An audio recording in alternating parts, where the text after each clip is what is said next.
Primeiramente, presidente, como sua última coletiva como presidente do Grêmio, eu gostaria de uma análise do seu trabalho frente ao Grêmio. E uma outra pergunta é um ponto que eu sempre vi, tanto como jornalista quanto como torcedor, a dificuldade da relação do Grêmio com a administração da Arena. Por que havia tanta dificuldade assim e como que o senhor imagina que será esse relacionamento nos próximos anos? Obrigado. Com a administração da Arena, tu fala? Isso. Tem coisa melhor para falar hoje, mas vamos lá, não tem problema nenhum. Tem coisa melhor para falar hoje, mas vamos embora. Eu acho que o Grêmio sempre foi um facilitador dessas questões da Arena, né? O Grêmio trabalhou muito para ampliar o volume e a quantidade de pessoas que pudessem frequentar a Arquibancada Norte, e nós conseguimos isso através de um trabalho muito forte do DTG, e aí eu faço com o apoio da Arena, porque fizemos um laudo que passou basicamente pela segurança pública, pelo Corpo de Bombeiros, por todos aqueles que são responsáveis por isso.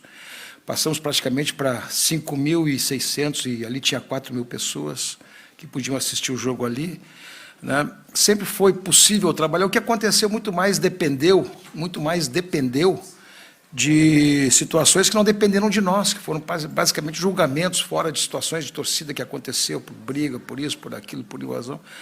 Mas eu vou te dizer o seguinte, o Grêmio, por exemplo, assumiu a banda, o Grêmio assumiu a banda, claro que é uma organização da geral, mas a banda existe hoje através de um termo de ajustamento de conduta que o Grêmio assumiu a banda e, portanto, é a banda do Grêmio, né? Mas opera por conta da responsabilidade que o Grêmio assumiu.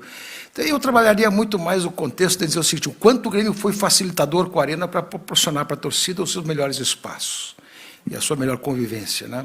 Acho que hoje o que cabe, na verdade, é ressaltar as coisas positivas que aconteceram do que propriamente as coisas que podem ter ficado para trás. O que ficou para trás só tende a melhorar, todo mundo faça a sua avaliação e melhora, mas eu fico exatamente com as coisas que nós tentamos proporcionar sempre para ter uma grande convivência aqui da torcida dentro do estádio. E aqui o estádio se consolidou, também é bom que se diga isso, né?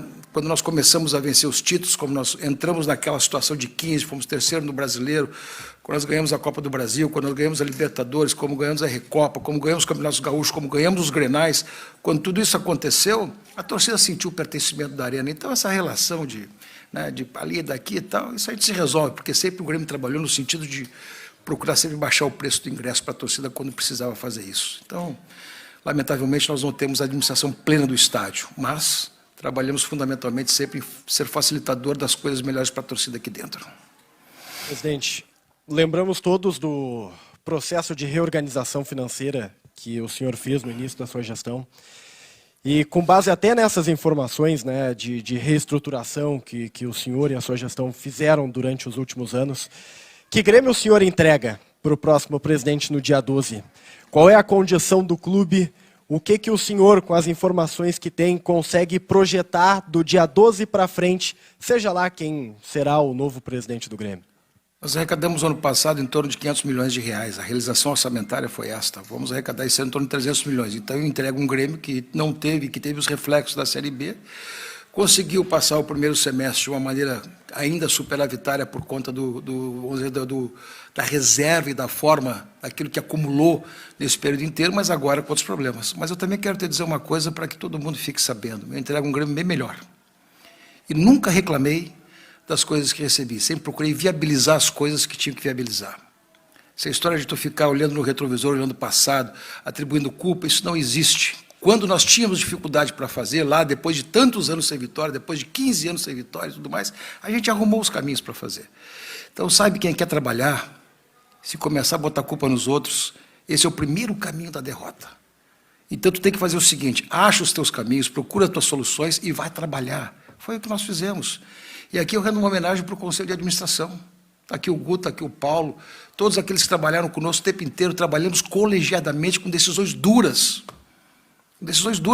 Mas fizemos um Grêmio de 15. Eu ainda ontem me recordava de uma situação muito interessante. De vez em quando a gente fica assim, porque de vez em quando a gente só se preocupa com 21. Né? Que realmente foi. Mas eu me recordo muito bem que quando a gente chegou em 15, ficamos em terceiro lugar no Brasileiro, na remontagem daquele grupo. O que foi dito? O Grêmio ia jogar Libertadores. Isso não era melhor ano para jogar Libertadores. fomos jogar Libertadores, chegamos lá, fomos desclassificados nas oitavas de final, tomamos 2 chocolates do Rosário. Depois ganhamos 17. Então vamos combinar, meu amigo, baixa a cabeça e trabalha, não fica reclamando das coisas. Eu tenho certeza que o Grêmio hoje tem muito mais capacidade de recuperação, muito mais rápida do que aquela que nós pegamos. Então, sinceramente, um presidente em um conselho de administração que está disposto a trabalhar, baixa a cabeça, arruma soluções, vai trabalhar e arruma as coisas que tem que fazer, porque esse é o melhor caminho, em vez de ficar... Mas eu entrego um Grêmio bem melhor, por conta até mesmo do histórico desses 8 anos. Diante dessa última frase nesta resposta, presidente, o que é melhor para o Grêmio a partir do dia 12 de novembro? Que Alberto Guerra ou Odorico Roman? Quem é a melhor solução para assumir, para ser o seu sucessor no triênio 2023-2026? Torcedor que decida, torcedor que avalie o que eu faço, que é uma demonstração de voto aqui. Torcedor que decida, está lá, tem propostas, os dois têm propostas, cada um tem a responsabilidade, o torcedor está na mão do torcedor, do seu associado, né, do associado. São 2 eleições, a primeira classificatória, que acontecerá segunda-feira aqui nesse auditório, e depois o dia 12, que é a Assembleia Geral. Ali, o torcedor vai com certeza botar todos os prós e contras daquilo que ele entende para o clube, né? O que eu quero o que eu peço é exatamente isso, que é o presidente que ganhe, que consiga exatamente, por Deus, o que eu desejo para ele. O que eu desejo para ele? Que ele festeje os títulos que nós festejamos, que ele jamais tenha o problema de enfrentar um ano como nós enfrentamos, todo ano passado e esse ano, mas se ele enfrentar, que ele recupere como nós recuperamos também, sem medo de enfrentar. Sem medo de enfrentar. Então, o que eu desejo para o próximo presidente do Grêmio é exatamente que ele faça esse Grêmio cada vez maior e grande, com todos os diagnósticos e trabalhos que ele tem que fazer. Presidente, boa noite. Eu quero colocar 2 coisas para o senhor. A primeira é olhar bem lá para frente, começando com 2023. O senhor disse que entrega um clube numa situação melhor do que a que o senhor encontrou. Não melhor. Eu digo, não era melhor do que eu encontrei. As coisas que eu tinha que fazer em 15, eu fiz. Acho que agora pode ser feito bem mais rapidamente do que aquilo que eu recebi. Isso. E não reclamo de nada, viu? Ao contrário. Dentro disso, quem vier a assumir, né, a partir do dia 12, e o senhor estava acompanhando o Renato aqui com certeza, o Renato falou ontem já também na questão de reforçar, e o senhor deve saber também o que o Grêmio deve se reforçar para a próxima temporada. Há essa capacidade de investimento do clube em, sei lá, 5, 6 posições, que é mais ou menos o que se imagina, e pelo que o Renato deixou entender, há essa capacidade para chegar a esse elenco nesse tamanho. E a outra questão que eu quero colocar para o senhor é a seguinte: o Romildo Bolzan, que está deixando a presidência do Grêmio dentro de alguns dias, né, o que ele leva deste Grêmio, né, nesse período em que passou, né, à frente do clube, né, apesar, né, do 2021, que o senhor disse que muito se fala, mas o que o senhor leva, né, consigo a partir do momento em que, digamos assim, entregar a chave da presidência? Que eu levo do Grêmio cada vez mais paixão por esse clube, é isso, né? Porque quanto mais a gente se consolida num processo, vamos dizer assim, de ter que se legitimar, ganhar, perder, recuperar, quanto mais a gente enfrenta isso, mais vínculos e mais paixão a gente fica. Essa é a primeira resposta. Quanto a se reforçar, claro que vai ter que reforçar. Em 15 também tinha que reforçar, né? Aí tu encontra diagnóstico, nós encontramos jogadores, por exemplo, nós encontramos o Maicon numa condição de possibilidade de compra de longo prazo, encontramos o Douglas em condições de compra praticamente vindo de graça, né? Encontramos o Marcelo Oliveira, que para mim foi um líder importante do processo de afirmação da vitória, das vitórias que tivemos, também da mesma forma. Tivemos lá o Kahneman. O Kahneman também foi um jogador que veio num processo de compra assim, ó. Tu pode comprar jogadores que tu pode diluir no campo, quer dizer, tu vai ter mais dinheiro o ano que vem. E se tu tem mais dinheiro, se tu tiver condições de financiar por dentro da folha e por dentro das rubricas que o Grêmio tem, por exemplo, de custeio de aluguel de passe ou compra de direitos econômicos, e puder botar isso no custo do tempo em contratos de jogadores que estão aí, tu consegue fazer. Tu consegue fazer. Olha, tia, depois de 8 anos, a gente tem tantas formas de fazer, poderia te reproduzir diversas formas, poderia ser empréstimo gratuito, empréstimo pelo salário, enfim, tem tantas formas. O que importa é que os diagnósticos sejam bem feitos para acertar o jogador que precisa vir. Eu também acho que tem que ter reforços, entendeu? Acho que faz parte de um reforço, não é uma situação assim, olha, terra arrasada, não é, muito longe disso, mas, claro que vão ter que ter reforços e as condições de negócio Cada um cria para si. Hoje não existe mais clube capaz de fazer aqui, botar dinheiro no cash, dinheiro à vista. Agora, pagar como acontece com frequência, tu paga um semestre, depois paga no outro semestre, depois paga no semestre, outro semestre no ano seguinte, aí paga outro semestre lá para 24, 25. Isso é comum. Então, vamos combinar. O que importa nesse momento aqui é que o diagnóstico seja bom para fazer o reforço, porque eu acho que as condições de negócio e criatividade sempre se têm.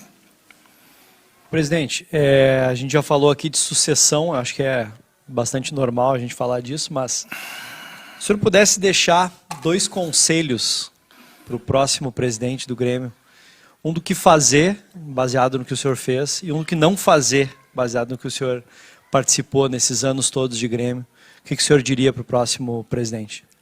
Primeiro conselho que eu daria é que tenha responsabilidade financeira, porque quem tem isso tem meio caminho andado para manter as coisas, vamos dizer assim, em nível de cobrança adequada. Acho que um clube que cumpre os seus compromissos consegue ter muito mais facilidade das coisas. No nosso caso aqui, 21 foi uma exceção completa, mas vamos lá. Né?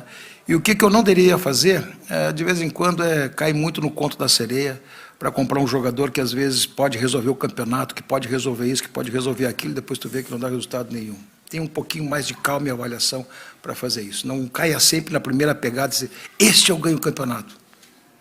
Calma.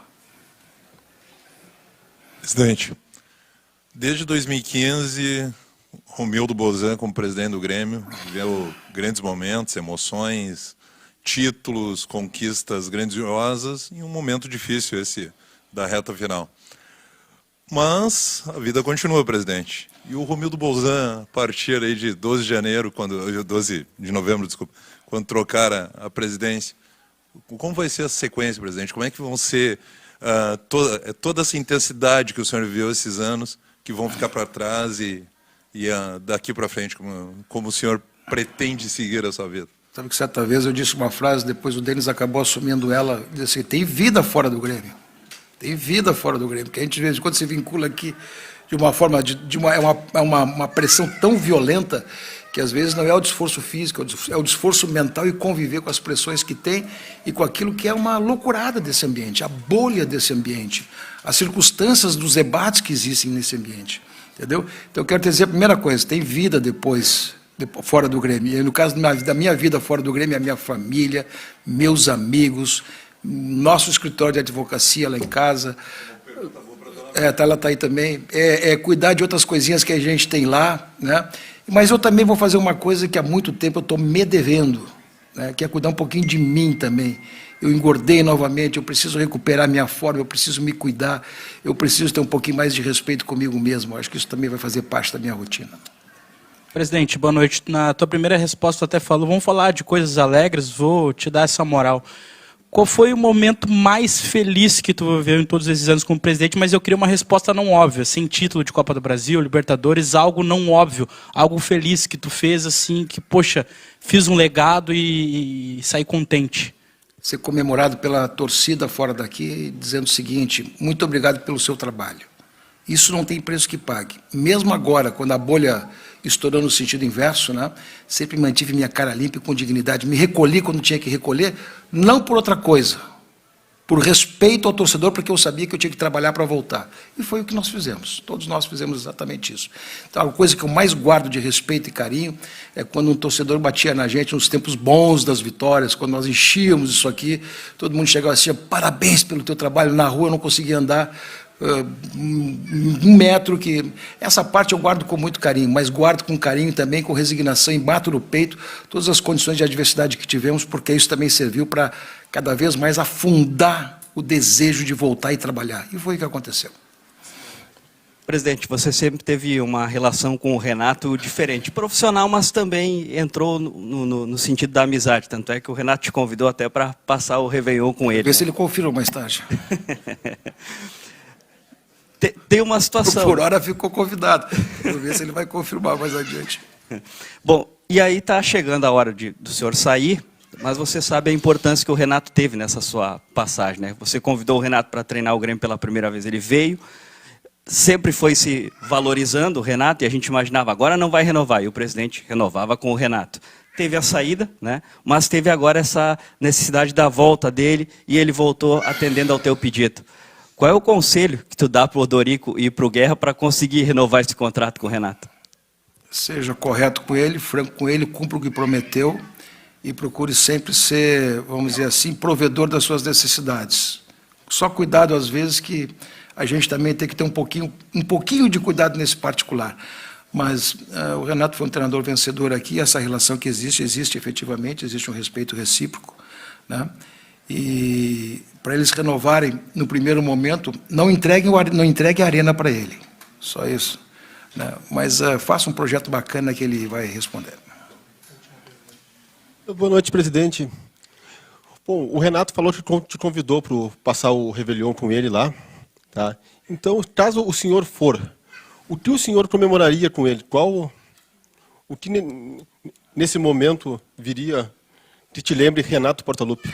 Eu tomaria um shopping com ele, acho que a melhor coisa que eu vou comemorar com ele é o shopping, mas Réveillon é festa, cara. Sinceramente, dia de Réveillon não se trabalha, não se pensa em nada. Tu comemora com aqueles que tu quer bem, com todos aqueles que te querem bem, comemora a data, o próximo ano. E o que é que tu deseja para todo mundo? Desejo para ele saúde, paz e um grande trabalho e sucesso no que ele vai fazer. É o que eu desejo para ele nessa situação de nós tivemos que conviver no Réveillon mesmo. Okay? Muito obrigado, presidente. Obrigado, pessoal.